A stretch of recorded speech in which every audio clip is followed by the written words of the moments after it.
exposed to these burn pits, they weren't the same. And thousands of troops and had to live in their hooches not far from proximity from these burn pits. The one in Iraq, my son was about 400 yards from one of the burn pits, living there for a year in his hooch. They breathe that toxic material sometimes for months at a time. In the case of my son and his buddies for an entire year, causing headaches, numbness, dizziness, cancer. This is not about my son, but just an example of how close it was. My son, Beau, was one of those persons. He went with the fittest guy in his unit and came home and he came home but died of glioblastoma. It's personal for my family, but it's also personal for so many of you.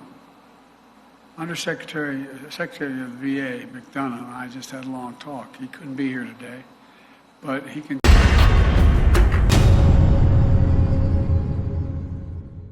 Here, we on the Oversight Committee, for all practical purposes, have been the special counsel for the past 6 months. We've produced more evidence than anyone that's supposedly investigating this criminal activity by the Biden family. And right as we get to the point to where we've traced it to Joe Biden, and we're at a position where we can win in court to fight their attorneys and get their actual personal bank records, he comes out with this. This is another attempt to try to obstruct. They're going to try to use this in court when they say, no, we can't give the Oversight Committee our bank records because there's an ongoing investigation by David Weiss. How obvious. They don't care.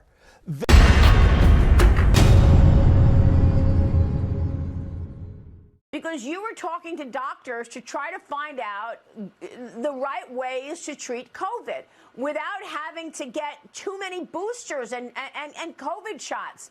I remember I took Ivermectin, and, you know, it was hard to do because initially the pharmacist wanted to report my doctor, and he didn't want to, you know, I mean, I had to, like, it was hard to find my doctor to finally, address this and prescribe ivermectin. He did. My COVID was gone in a day when I took ivermectin. And now, 3 years later, the FDA says, oh, yeah, that's fine. Take ivermectin. What?